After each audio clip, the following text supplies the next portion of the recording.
You're tuned in to Compassionate Las Vegas, the podcast, where compassion inspires action. Together, we're building a world centered in understanding, empathy, and courageous action. Now, let's welcome a man committed to fostering compassion in every corner of our city, the voice of compassion, your host, Will Rucker. Welcome to Compassionate Las Vegas, the podcast. I'm your host, Will Rucker, and I want to welcome you to yet another special episode. You are going to be entertained. You are going to be inspired. Our special guest is none other than my friend, Tymara Walker. Welcome to the podcast. Thank you.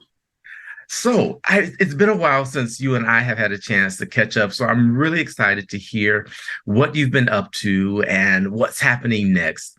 But first, I want to set kind of a baseline for the podcast. As you know, this is all about inspiring hope and giving people practical ways to be compassionate. And with your life experience, I feel like it just comes natural to you. But how do you define compassion? I define compassion, like I start with, please be aware. And when I say be aware, it's not just be aware of what's around you, what you see, but really be aware of the things you don't know. Like it's the action of being kind to people that you are familiar with. Even though it's nice that you're being kind, that's easy because you know those people. But when we see people, and this is something that I have really, I don't want to say I've been more on the receiving side. When you don't know someone, but you see their social media, you see what they're doing online or they're performing, it's human nature, unfortunately, to just assume that what you see on that stage or what you see on social media is like real life. And I ain't saying that everybody lying. They not. It's just that there's more to life than what you put on Facebook. So please be aware of the things that you do not know and realize that what you consider comfortable, what you consider to be, a regular standard, we don't all share that. So sometimes you have to take a step back and just be aware, like, I know what I expect. I know what I do, but you don't know what other people are doing. That to me is really the ideal definition of compassion, because especially with what I do, almost everything I see is created. So, I can't look at people and be like, oh yeah, she's fine, because she's not. We just have to be aware. That is so powerful and so important. And I'm going to go through so folks know who you are, as if anyone in the world doesn't, right? But give a little bit of history, and then I want you to expand on and fill in any gaps. So born and raised in Toledo, Ohio.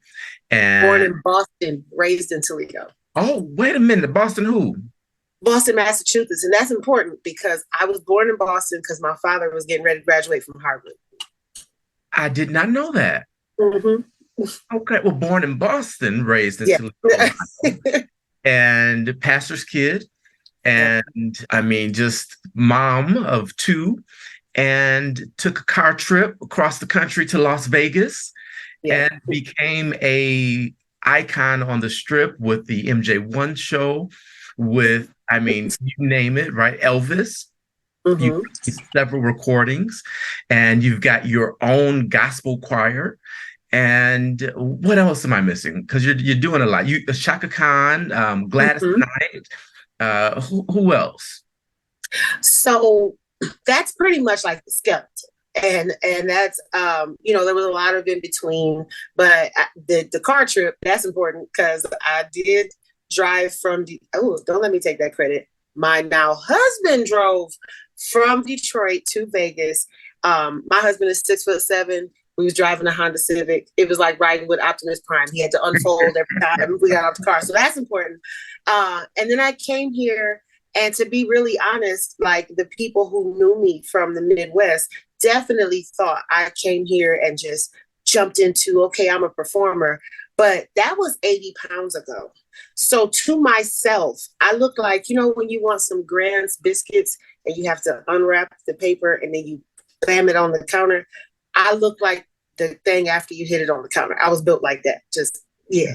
They're not looking for that on stages in Las Vegas. So I had to go through a whole lot to just kind of get myself to this point, to make myself confident. Nobody ever said it to me because the voice was always going to get people excited. But I was like, no, we're not going to look like a busted can of Pillsbury biscuits and get on this major stage in Vegas. We gonna change some things. So I did that. I traveled with Gladys Knight for a year and a half. Then I stopped. I'm just going to leave that there. And then I was in Vegas and did the MJ1 show, did a couple of Cirque shows, which took me around the world. Went to China, hated it. Went to South Korea, loved it. Went to New Zealand, think I want to move there because it's just better than America. And then after working here some more, then I ended up with the gig singing with Shaka, which of course is like life-changing because she's a whole legend. Like she's Shaka icon. That's really how that works. Like she really is. Learned a whole lot. My children are both musicians. My children are both singers. And then my choir. So yeah, we'll call them gospel because most of the time when we get booked, they want to have us in robes, but we're in robes singing Beyonce. So we're a little different. We got our own niche. Like there's definitely choirs all over the place, but I love arranging and harmonies and stuff. So we're known in Hollywood. Catch that. We're known in Hollywood for being an a cappella choir that does unique a cappella arrangements of any song you can think of. So that's basically what I'm doing. We're really getting ready to go on a big fall run. So I'm doing a lot of staging and planning and arranging and rehearsing and all that stuff. And that's pretty much it. I know I'm forgetting something, but that's pretty much it. So with all of that, I wanted to make sure we hit the highlights because I want to dive into your story and why you took that road trip across the country, and then even some of the challenges once you got here as well. So after this break, we'll be back with more from Tymara Walker and getting into this diva's story. Yes. Treat others how you'd like to be treated. And that's the golden rule. Camp Anytown has taught me that knowledge is power, and if I utilize my voice, I can make a difference in the world, no matter how big or small. I learned that as long as we stand together, we can accomplish so much more. What Camp Anytown has taught me is that I am not crazy to think I can change the world. I'm crazy if I think I can do it alone. Camp Anytown has taught me that just because I'm different does not mean I don't belong. I learned at Camp Anytown to be more compassionate because you never know what somebody else is going through. Camp Anytown is a no-cost youth leadership camp that trains high school students in diversity, community, and inclusivity. When you choose the Golden Rule license plate, you play a part in a local camp that helps shape a better tomorrow. Learn more at dmvnv.com. This is Compassionate Las Vegas, the podcast. I'm Will Rucker here with our very special guest, Tymara Walker. We just talked about her amazing career with Chaka Khan and Gladys Knight, traveling the world with Cirque du Soleil, and so many other things. But what you don't know behind her story is what I really want you to hear today. That road trip from Detroit to Las Vegas wasn't a just because thing, although I do want to hear why Vegas. But it was because of some very, very challenging life circumstances. So Tymara, fill us in. What happened? So I don't want to give a whole lot of time to someone that doesn't deserve it, but I will say I know that this is still a common problem. It's actually a little worse after COVID. Domestic violence. That was really what sparked me to be open to the suggestion of leaving. I got married in 2000. Oh, child, I can't even remember. 2002. And I'm going to be really honest. I knew that was a bad decision, like at the rehearsal dinner. Now, I knew that was a bad decision when I picked the colors. I did. But my father had passed away in 1999, and I just was feeling like I needed something. But that's where we have to be careful because before you start following what you need, make sure the word isn't something. Be specific about what you need. I made a bad decision and ended up with a bad person who not only physically abused me, but the point that the straw that broke my back was one day I was getting ready to go sing praise and worship at church, and I went to put my contacts in because your girl can't see. And I went to put my contacts in and started with my left eye and put the contact in and realized as soon as my left eye blinked over that contact that my ex-husband had put alcohol in my contacts case. And so, you know, our eyes are just like our throats and noses, very protective. When you do things that feel abusive, they close. My eye was stuck closed for hours. I still went to church and did praise and worship with all kind of stuff coming from my eye. Went to the hospital after praise and worship was done. And they told me I had 2nd-degree burns on my eye. And they were like, you know, we may have to explore some surgeries. And I really had to be like, okay, so I don't want to sound cliche like the Black folks that be in testimony service, but see, I know a man that can handle this instead of me sitting here and losing all day and scaring my children and trying to do some surgery. So thank y'all. Let me get that peroxide flush and I'm gonna be out and I'm gonna make it work. I'm not gonna say that my vision isn't slightly worse in the left eye. It is. But I can see, and I'm not in any way, you know, disabled or anything. But that was the breaking point. I had been being abused for 7 years and stuck around because my kids need their daddy. He wasn't no daddy. Oh, I don't have anywhere else to go. I had everywhere else to go. I just don't want to be alone. You are alone, bruh. He burnt your eye. So I finally was just like, I have to go. And then my now husband, I've actually known since I was 11 years old. And we went to brother and sister single sex high schools. But he was too scared to approach me when he was 15. When he sees this, he is so going to act like that's not true, but it is. So he didn't say anything to me until we were both 32 and he found me on Facebook. And we talked for 4 months. And he said, I hate the snow. I've loved you since we were 15 and I want to leave. You want to live in Vegas? And I said, yeah. And 23 days later, we left. I left my children in Detroit with my mom. We left, we came here, we stayed in one of the extended stay suites. Never again. But we stayed there. And 2 weeks later, we had a house. And a month later, my kids came and I haven't looked back. Wow. So Vegas was his idea. Yes, because he, in high school, he was like a superstar basketball player. See, the issue was that I was a singer and John was a very well-known basketball player and a little bit of a gigolo. So I wasn't paying him no attention at all. And he never said anything to me.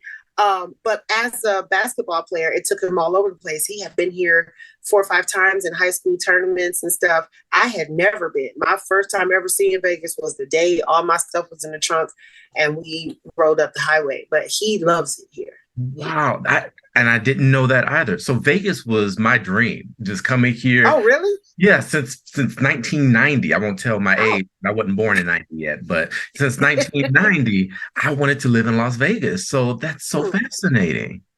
I didn't know that. Yeah, I just didn't. I didn't want to be in the snow. And it seemed like I left that man, but I couldn't leave the stigma that was around it. He has a very big family where we're from, and they were everywhere. And I was in the church circuit. I was really just doing gospel music then.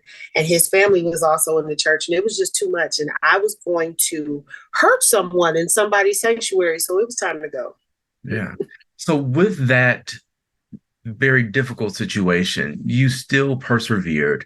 What would you say was the thing that kept you? I know your faith, of course, during those 7 years, but in addition to that, what would you point to as perhaps the greatest act of compassion you received, or the thing that caused you to just keep going? So I'm gonna have to give that award to my children. Brooklyn is now 21, but Brooklyn been an old soul since she got here, and she's nobody's dummy. She definitely saw some of the abuse that was happening. And I was basically mimicking the women that I saw on Lifetime. Like, oh, I've got to keep this away from my kids. They need to be normal, da-da-da. But she's not dumb, and she saw it. And there were several nights that Brooklyn left her bedroom and came to me, because not only was he abusing me, but he was also cheating on me. So I spent a lot of time alone. Kind of alone, because then Brooklyn would come in the room and be like, you're okay. I just came here to live with you because you're the best mom ever. Those moments. Like, there were there were adults I couldn't count on like that. You know, nobody really wanted to talk to me all the time because, you know, when people are going through, sometimes we don't want to hear the problems. Like they just don't want to know. Marvin Winans has a great song called You Just Don't Want to Know. That's the truth. People don't, they just, you know, when it's really bad, they avoid you because they feel like that's all you're going to talk about. That's all that is in your life. But Brooklyn was like, nah, you make bacon really good. And I'm always happy. And me and Bub like McDonald's and you go. So I just wanted to tell you you're the best mom in the world. And I'm just going to come lay in bed with you. She was the real reason that I didn't just flip out. Because there were moments that I really thought like, you know, this might just be easier if I'm not here.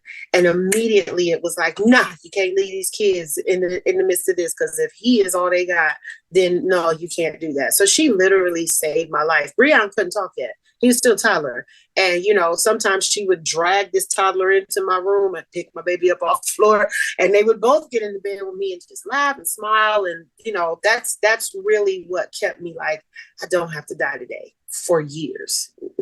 Yeah. Wow. So you're a child in a sense, in a way. Absolutely. Absolutely. Yeah. All right, let's fast forward. So out of that situation and in Vegas, and you mentioned that you were a bit more robust when you arrived. Yes, robust, yes. And so talk about what that felt like to know that you had this enormous talent, and just shout out to Marvin Winans because you won his singing competition on his records. So I mean, y'all just Google this wonderful woman here because you can get a lot of results. But talk about the challenge and what you wish people knew about the journey of a creative, of a vocalist, of an artist in the entertainment capital of the world. Oh, absolutely. And now I do have to say, I have a very unique perspective because there are a lot of Black female artists in Vegas. And I don't want to lessen or demean anybody else's experience. We got it rough out here. You know, the first thing, like I said, was the getting my image together, because in Ohio, nobody cared. I'm in the Midwest and I was singing gospel music, and y'all already know, like the most singingest females was built like this. So nobody really cared, you know, but then when I got out here, the West Coast is different. You know, it's all about what the eye sees first. And so I had to make sure that I was aware of what was required and that I was willing to put in the work to actually do it. So, you know, I found a lot of different ways, but I really lost the weight just really watching what I was eating, tried keto for a little bit, did a couple of programs for a little bit. It all worked out. Refused to make John fried catfish when I couldn't eat it. Yeah, just making hard decisions. And I lost the weight. But then as a Black female, when we walk into these venues in Vegas to sing live, as soon as they see you, they turn the condenser on because they're convinced that all we do is scream and holler. So then when we get on stage with a band, we're already 50% lower than all of our people of color cohorts. They get to sing easily and have a great sound. We're trying to scream over guitars and bass and drums and keys. And, you know, the first year I was here, I felt like, oh, I have to conform. But then when I started singing with Gladys, she was like, no, ma'am, you tell them, leave that condenser alone. You're the talent. They in a union. You tell them what you want and you don't sing until they do it. You get your check, but they don't get a piece of vocal until they do what you need. And so that did cause some friction, but it got to the point that the sound people, when I walked in, it's like, don't play with me. Y'all already know I cussed out your friend last week. I went off on your boss 2 weeks ago. Do not play with me. Leave that condenser alone. But, you know, it makes it a little harder because my non-Black female colleagues, they just got to learn the music, look pretty, do their makeup, and go out there and sing. I got to argue, defend myself, you know, let them know that I know how to control a microphone. I'm in control of my voice and I can do more than just scream. This is not church. I'm a performer. That was rough. That was hard. And I did have to put myself in a place where, you know, people were like, oh, Tymara is harsh. I'm not harsh. I refuse to settle when nobody else has to. If my white friend can walk in to sing a song, I want to walk in and sing a song too. And I don't want to be screaming because I need this tomorrow. I'm not a guitar. I can't plug it into a wall. So, it gave me a reputation of Tymara doesn't play. I don't mind that. My kids already knew. So, the more adults that realize it, the better. But yeah, that was a little rough. And then Vegas likes to hold on to old Vegas. So, if you find a place that says we're modern, they really mean top 40 from the 90s. Nobody really wants somebody to come in and just sing R&B or neo soul all night long. They want you to throw in Jeremiah Was a Bullfrog. I absolutely refuse to learn that song. But that's the things that's what they want us to do, because they think that that's what the tourists want. It's not. When they're here and they come up to me, they're like, hey, can you know something by Lizzo?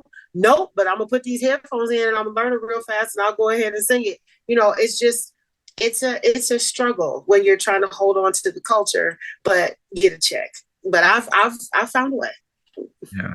So you reminded me too, you also did the gospel brunch at the House of Blues. So you've never strayed away from that gospel, but you've expanded into so many different diverse arenas. Absolutely. How has that been on your faith and maintaining the person that you are with the pressures of the industry to conform and all of that? How has that journey been? So up until like 7 months ago, it was a constant struggle. And I say up until 7 months ago because that's when my family joined the church that we're at now. I have been a member of one church here. It was a mega church. Never experienced that in the Midwest before. But I've been a member of one church here. My pastor there, because it was a mega church, like he loved me. He loved to have me sing, but we never had like consistent personal communication. And the thing about it is that I am a PK. I've been raised in the church and I am used to being at every service. But when your job takes you to go and tour with the main artist, and y'all know that I'm out here singing Midnight Train to Georgia and not Amazing Grace, members can be like, oh, how is that okay? She's on the praise team. I just seen her yesterday standing with Gladys. Well, first of all, thank you for watching. Secondly, God didn't share with anybody else but me what my gift was for. So, but because I didn't really have a personal relationship with leadership, these members and even some I don't want to, not lay people, but they were in positions of leadership, had opinions, had things to say about what I was doing, and found a way to just make it difficult. But my pastor now, Brooklyn, was playing the bass there first. And of course, Mama Bear had to go and make sure there wasn't nothing jumping off. Great atmosphere. And I'm like, I think we should be here. My husband takes years to make decisions about everything. Don't go to Walmart with him looking for ketchup because you're going to be in there for an hour. But he very quickly decided, yeah, I like it here. And my pastor now understands that this is the gift I have, and that it may take me away sometimes, but it doesn't mean that I'm not faithful. It doesn't mean that I'm not a part of the ministry. I'm over the children's choir, and that's okay. I'm on the praise team, and that's okay. So if you see me going, I'm every woman, I'm still the woman that's over the church praise team and over the youth, I just happen to work with Shaka. So I've been able to very much better manage that now. In the last 7 months. Before, I just had to tell people to just kick rocks because they don't understand, and I don't have time to explain it to everybody. Mm-hmm. Yeah, and it goes back to how you started with being aware. They don't know your story. They don't know that you came from a pastor where you were in church all the time and you continue to lead worship through domestic violence. They don't know that part of the story. No.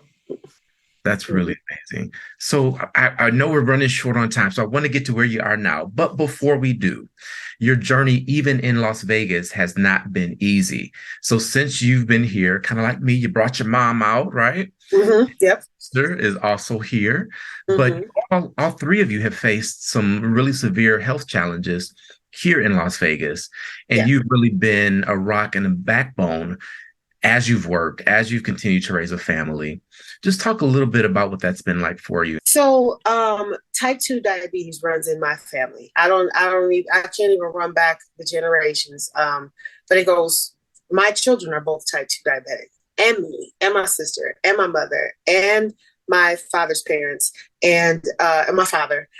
So it is very much in the bloodline. And we have had some real challenges here. My mother experienced in Michigan diabetic ketoacidosis. I experienced it at the exact same age right after COVID. And then my sister has been type 2 since she was 16. But she's probably the major health issue because, and it also ties into domestic violence. She was married previously, and we didn't know. She was doing a great job of hiding it, but he was abusing her more on a controlling side. So there was she had access to no finances or anything without him. So she was trying to get insulin as medication, and he just would withhold the money or just stop her from what we don't know. We still don't know. But what ended up happening was 2 years ago, she ended up in a coma in Henderson Hospital with necrotizing fasciitis, which kills 73% of the people that end up with it. And it was all on her back, kind of like this. It was let me start here, diagonal line down her back from her shoulder to her hip. She was in a coma. She was on a ventilator. She was on 24-hour dialysis. We didn't know she had been exposed to black mold. They were saying that different parts of her body looked like she had literally been mutilated, but she wasn't. Just real short, she had my coffee cup. And I said, I left my coffee cup at your house. I need to come get it. I didn't need it. I just knew something didn't feel right. And I was trying to sneak over there. This heifer put my cup outside to make sure I could not see her. And at that time, she was literally dying. And when she ended up in the hospital, the surgeon told us that she actually was in what they call a walking coma for 2 weeks before she ended up in the hospital. Blood pressure never went over 78, over 60. She traveled back from Las Vegas to Toledo because her ex-husband's daughter passed away. And she was literally in that walking coma 1,800 miles away from here. And then after she got back here a week later is when she ended up in the hospital. Well, when they started telling us what the symptoms were, I said, oh, okay, well, I know this ain't got nothing to do with me, but she ain't going back to that man. She's coming with me. And he was there. And he was like, no, you, first of all, don't speak to me because you are this close to needing a room here yourself. So let's not do that. She was in ICU for 2 weeks, the regular hospital for 2 weeks, rehab for 45 days, and then came home to my house in a wheelchair, barely able to walk, had been in a bed with these open sores on her back for all that time. And I'm not, I want to say I'm not the nicest person. I'm not a caretaker. I am a very much, let's handle the business. What's the problem? Let's do the solution. I'm not really like a coddler or anything like that. But I had to put all that aside because I had to take care of my sister. She had nowhere else to go. And she couldn't go back over there. And she couldn't go to my mother's house. And even though I had 2 kids and a husband and 3 bedrooms, it was like, well, girl, come on. So, we wrapped my house. And then, everybody watching this that lives in Las Vegas knows this. Our housing market is garbage right now. It's been garbage since COVID.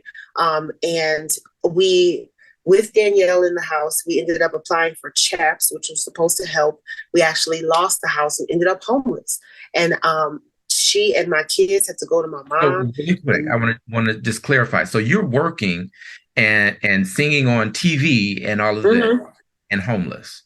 Yeah, because March 15th, 2020, when COVID started, I lost 5 jobs in one day. I was singing for the Junior NBA. I was singing at the Mayfair Supper Club in Bellagio.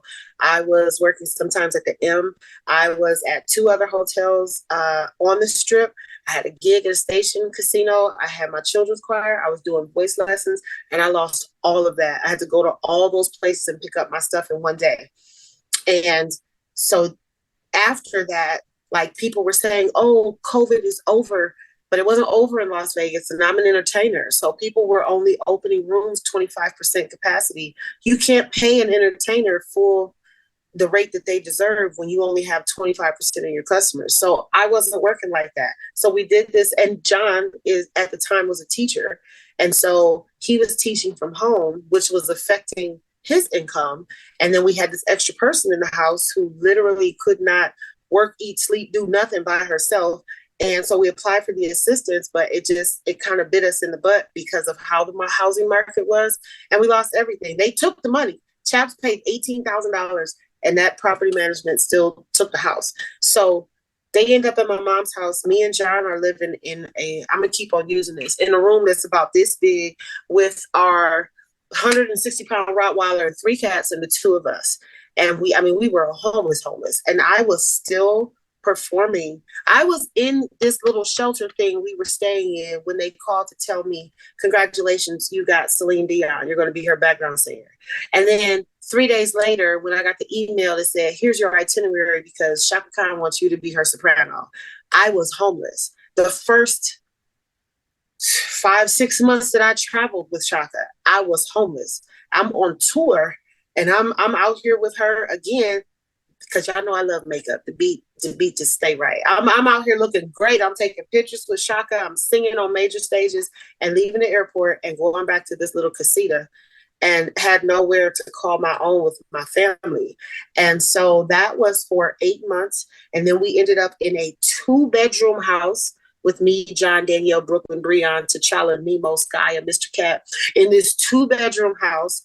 That lasted for 8 months. We really got done over with that. And then we finally moved to where we are now.